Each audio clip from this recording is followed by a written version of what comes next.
Hi everybody, welcome to the Amir Khan Show. It is Tuesday, August 25th, and today we'll talk about the loss of an American icon, Dolly Parton, and how she was 1000% MAGA. But before we dive into how she was MAGA, I think it's important to recognize her success, her accomplishments, and how much of a true American she was. And so everybody knows she grew up in Appalachian region of Tennessee, a small town, dirt poor, lived in a cabin with 11 of her siblings, no electricity, no running water. She then goes on to sell over 100 million records worldwide. She becomes the largest employer in her small town of Tennessee. At the time of her death, which is today, August 25th, I read somewhere that she's worth over $450 million. I want to talk about her philanthropic work because she's done tons of philanthropy. Look at Dollywood, amusement park she started in Tennessee. It's a place I'm going to be visiting next month, as I'm going to be going to Tennessee for a wedding in Townsend, and that was definitely on my list for a stop in Tennessee to go see Dollywood. So again, thousands of jobs she's created in Tennessee. Let's talk about her philanthropic work. She's created the Imagination Library, which started back in 1995, the year I was born. I know I'm aging myself here a little bit, but so she gave over 300 million books to kids under the ages of 5. If you were under the age of 5, you could go to the library, get as many books as you wanted. I remember reading some article about her back in 2020 when COVID had came up, and she donated over $1 million to some sort of university that was supporting or helping Moderna discover the COVID vaccine. 2 years ago, she donated another $1 million or $2 to East Tennessee when they were hit with the hurricane. So you could just see her philanthropic work is deeply rooted in her. She is just a great example of, if you work hard in America, you work unrelentlessly, chasing your dreams, you could do anything in this country because this is the greatest country in the world. Okay, let's talk about where she stood on the political spectrum. Was she left or was she right? She was 1000% right-leaning.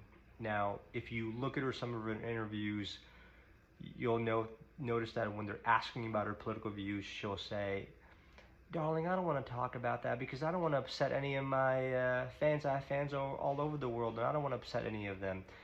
Look, that's a political answer.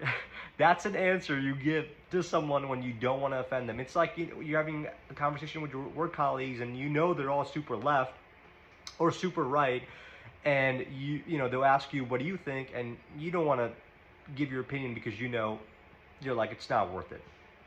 So that's the answer you kind of give.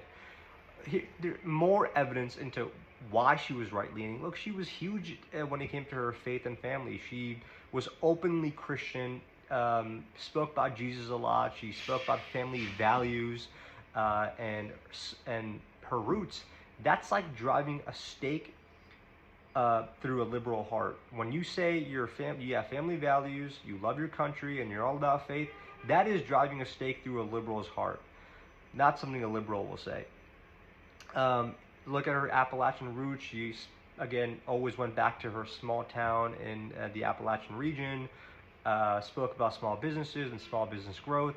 Not something you see a lot of liberals talking about. And number 3, this I think one is huge. Look at what President Trump had to say about this. He said, quote, "Very sad to report that Dolly Parton, one of the greatest country singers and far beyond ever, has just passed away. This is a true loss for millions of people. There has never been anyone like her and never will. In her honor, I am lowering the American flag throughout the United States for a 1-week period, beginning tonight at 6 p.m. Rest in peace, Dolly. The world loves you, President Donald J. Trump." That's a very nice comment you say about someone who's passed. We know President Trump is very vindictive, and he doesn't like a lot of these Hollywood actors and singers. We know how he feels about Robert De Niro. We know how he feels about or felt about Rob Reiner when he was killed by his crazy maniac son, murdered by his crazy maniac son. So, look, and if Archie Bunker was alive, he would be calling uh, Robert um, Rob Reiner a Polak and a meathead, and he's lucky Trump didn't call him that. But that's Rob Reiner. So, anyways, my point is, he said a very nice thing about her. It's you're getting praises from the president. You know, she was 1,000% MAGA. Anyways, drop in the comment section below what your favorite song of Dolly is. It is kind of crazy that she's passed, because just this morning, my wife was singing Jolene. I don't know. It's God has a weird way of projecting out some of these things. So, anyways, thanks for watching, everybody. I'll catch you guys on the next one. Later.